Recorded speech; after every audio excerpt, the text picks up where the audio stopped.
Episode के start में हमें डिटेक्टिव आनिया और उसका दोस्त दिखाया जाता है जिसने लड़कियों वाला मेकअप किया था और लड़कियों वाले ही कपड़े पहने थे। अब डिटेक्टिव का ये प्लान था कि वो अपने दोस्त को अपनी बीवी बनाकर स्कूल लेके जाएगा, लेकिन उसका दोस्त कहीं से भी लड़की नहीं लग रहा था, इसलिए उसका ये प्लान कैंसिल हो जाता है। अब डिटेक्टिव को जो मिशन मिला था उसका वो पहला स्टेप तो कम्प्लीट कर चुका था, यानी कि अनाया का एग्जाम में पास होना। अब दूसरा स्टेप ये था कि स्कूल में पेरेंट्स मीटिंग रखी गई थी और डिटेक्टिव अकेला अनाया को लेकर वहाँ नहीं जा सकता था। तभी हमें एक बिल्डिंग दिखाई जाती है जिसके अंदर काम करने वाली कुछ लड़कियां बातें कर रही होती हैं। तभी हमें एक लड़की दिखाई जाती है जिसका नाम योंग संग है, जो कि उन लड़कियों के साथ वहीं पर काम करती थी। अब वो लड़कियां योंग संग पाई के साथ बातें करने लगती हैं और उसके साथ मजाक करने लगती हैं, क्योंकि योंग संग पाई की उम्र 27 साल थी और अभी तक उसका कोई बॉयफ्रेंड भी नहीं था, क्योंकि उस शहर में ज्यादा उम्र वाली लड़कियों को शक की निगाह से देखा जाता था कि शायद वो क्रिमिनल है और गलत काम करती हैं। अब ह्योंसुक पाई उनको मशवरा देने के लिए शुक्रिया अदा करती है। अब पीले बालों वाली लड़की सबको पार्टी की दावत देती है और ह्योंसुक पाई को अपने बॉयफ्रेंड के साथ आने के लिए कहती है। उसके बाद हमें रात का सीन दिखाया जाता है जहाँ पर हमें ह्योंसुक पाई का फ्लैट दिखाया जाता है, जहाँ पर वो अपने भाई के साथ बात कर रही होती है, जहाँ पर उसका भाई भी उसे शादी करने का मशवरा दे रहा होता है, क्योंकि जॉब की खातिर उसे अलग अलग शहरों में ट्रैवल करना पड़ता है और उसकी बहन अकेले रहती है।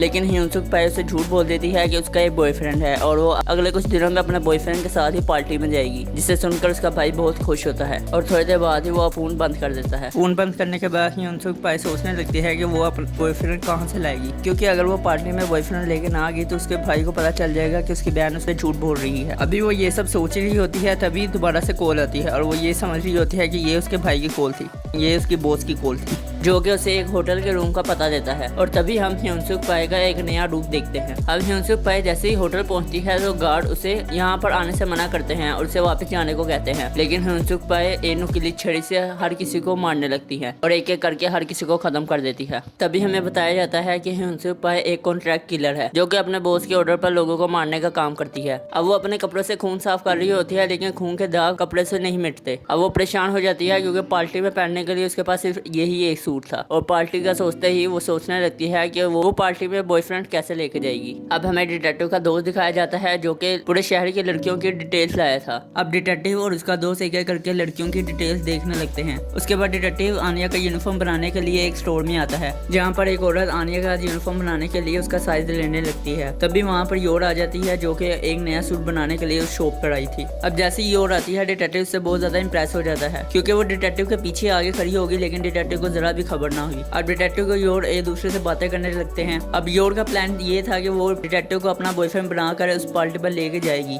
और डिटेक्टिव का ये प्लान था कि वो योर को आनिया की मदर बनाकर अपना मिशन आगे बढ़ा सकता है। लेकिन तभी वहाँ पर आनिया आ जाती है, जिसे देखकर योर को लगता है कि डिटेक्टिव शादीशुदा है और उसकी बीवी जिंदा है। लेकिन तभी डिटेक्टिव योर को बताता है कि उसकी बीवी मर चुकी है और आनिया की कोई मदर नहीं है। अब फाइनली योर डिटेक्टिव को बॉयफ्रेंड बनने का कहती है, लेकिन डिटेक्टिव एक शर्त रख देता है कि वो आनिया की मदर बनकर स्कूल जाकर प्रिंसिपल से मीटिंग करेगी, जिस पर योर मान जाती है। अब हमें एक स्टोर दिखाया जाता है जहाँ पर डिटेक्टिव और आनिया कुछ शॉपिंग करने आए थे और शॉप से जाते वही शॉपकीपर डिटेक्टिव को कुछ सिक्के देता है जिसमें अगले मिशन की कुछ डिटेल्स थी। डिटेक्टिव को जो मिशन मिला था वो सैटरडे नाइट को उसे पूरा करना था और सैटरडे नाइट वही नाइट थी जिस दिन उसे योर के साथ पार्टी में जाना था। अब सैटरडे नाइट को डिटेक्टिव सबसे पहले अपना मिशन पूरा करने के लिए जाता है। उसका प्लान ये था कि वो मिशन जल्द कंप्लीट कर योर के साथ पार्टी में चला जाएगा। अब हमें योर दिखाई जाती है जो कि किसी जगह पर डिटेक्टिव का इंतजार कर रही होती है। अब डिटेक्टिव अपना मिशन जल्द से जल्द खत्म करके वहाँ से जाने की कोशिश कर रहा होता है। डिटेक्टिव का मिशन था कि उसे कुछ कीमती चीजें चुरानी थी और इस कीमती चीजों में से वो एक हीरे की अंगूठी अपने पास रख लेता है। अब टाइम 7:30 हो रहा होता है और योर को लगता है कि डिटेक्टिव नहीं आएगा, इसलिए वो अकेले ही पार्टी में चली जाती है। अब जैसे ही योर पार्टी में जाती है तो सबसे पहले उससे सवाल किया जाता है कि उसका बॉयफ्रेंड किधर है, लेकिन योर बहाना कर देती है कि उसका बॉयफ्रेंड किसी जरूरी काम की वजह से नहीं आ सका। अब येलो बाल वाली लड़की का बॉयफ्रेंड आता है जो कि योर से मिलता है और वो भी योर के बॉयफ्रेंड के बारे में पूछता है, जिस पर योर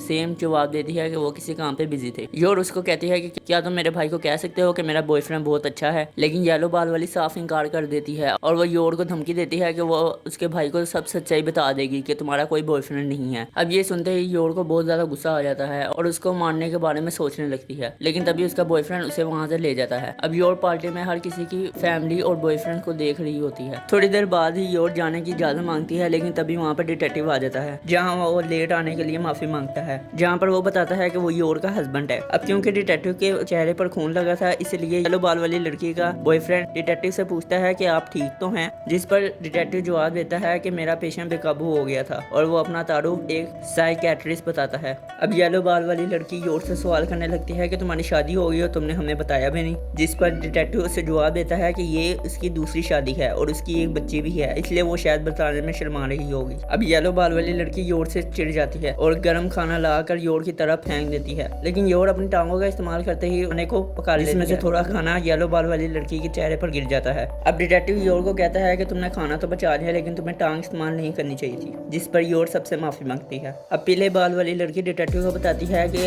योर इस काम से पहले कोई और काम करती थी और वो काम बहुत ही बुरा था, जिस पर योर बहुत ज्यादा डर जाती है और डिटेक्टिव को एक्सप्लेन करने लगती है, लेकिन डिटेक्टिव योर की बहुत ज्यादा तारीफ करता है। उसके बाद डिटेक्टिव और योर वहाँ से चले जाते हैं और ये एपिसोड यहीं पे खत्म होता है। Thanks for watching.